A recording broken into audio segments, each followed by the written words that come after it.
plus the sum.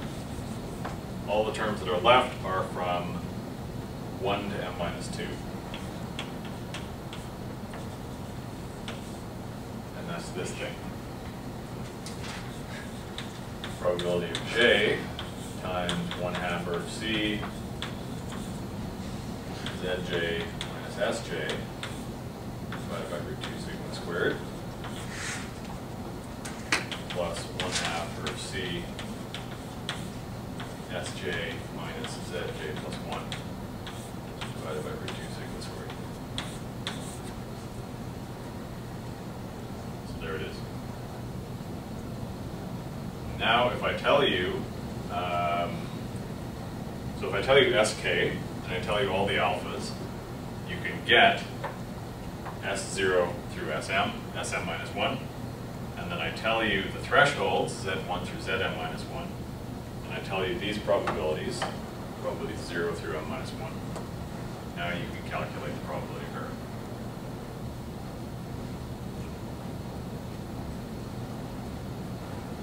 Any questions on that?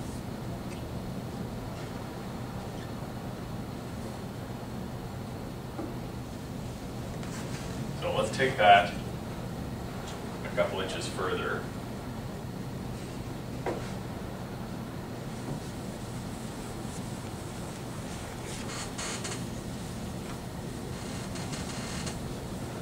So we are going to assume from now on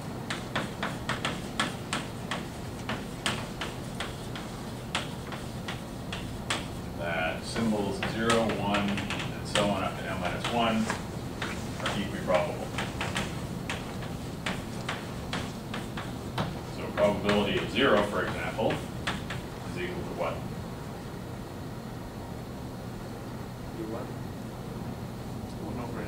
1 over. It's just 1 over m. I have m symbols, and each is equiprobable, so it's just 1 over m. Okay, for one thing, that simplifies this because I can take out a 1 over m. Now let's talk about optimal thresholds. So I'm not going to show this, I'm just going to talk about it intuitively. But it's the principle we had last time. So optimal thresholds.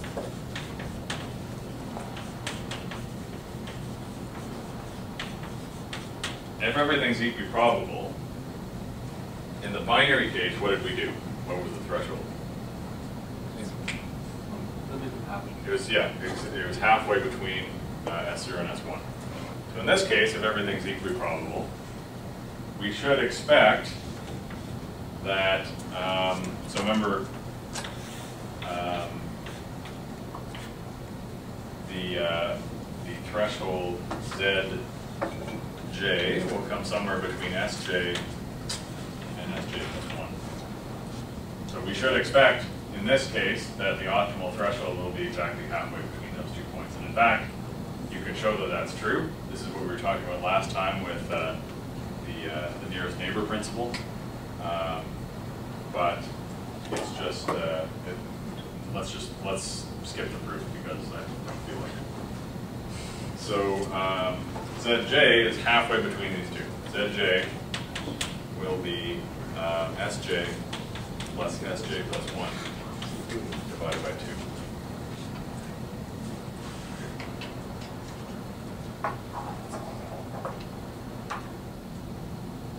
So that makes, if that's true, then we can make some simplifications over here.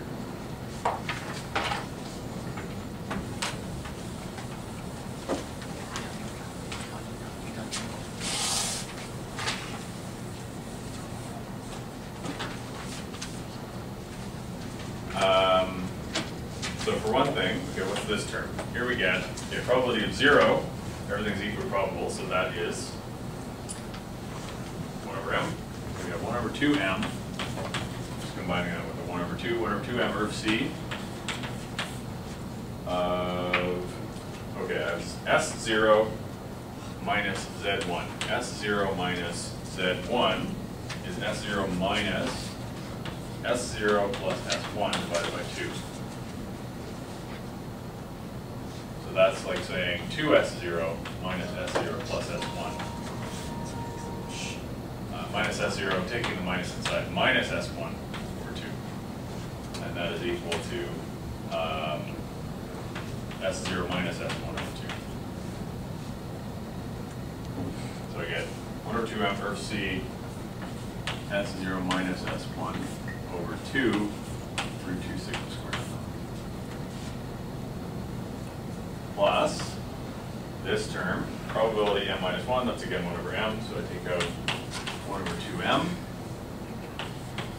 Of C, once again,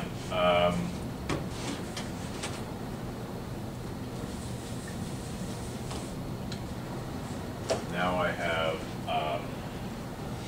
ZM minus 1, which is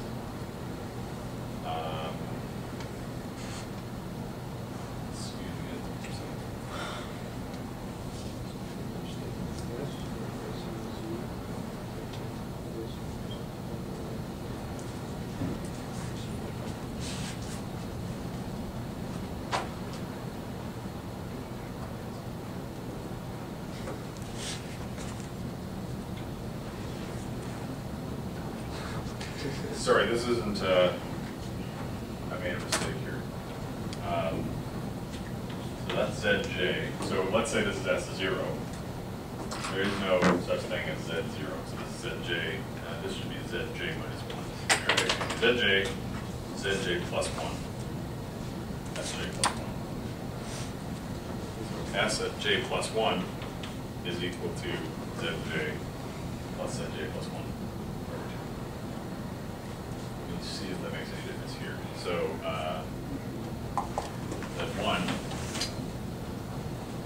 is equal to S0 plus S1 over 2. I think that's exactly what I had before. So S0 minus Z1 is S0 minus S0 plus S1 over 2. Yeah, that's exactly what I had before, so that's right. So I guess I must have corrected the error writing that. Okay, sorry about that. Let's get back on track. So Zm minus 1 minus Sm minus 1. Zm minus 1 is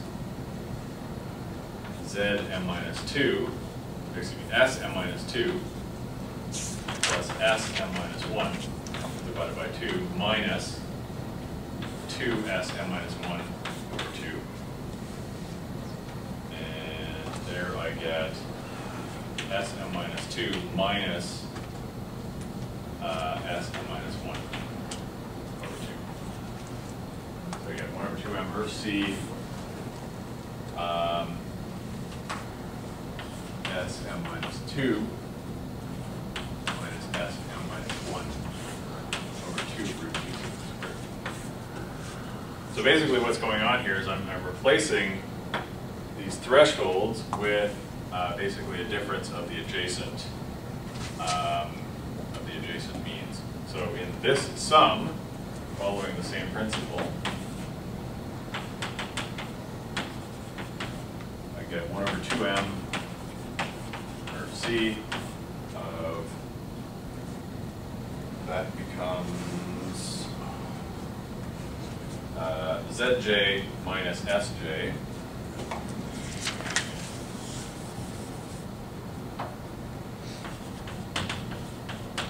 Is just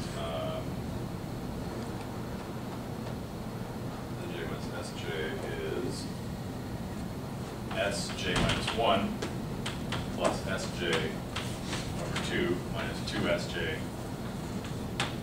over 2. So this is Sj minus 1 minus Sj divided by 2 root 2 sigma squared plus 1/2M C.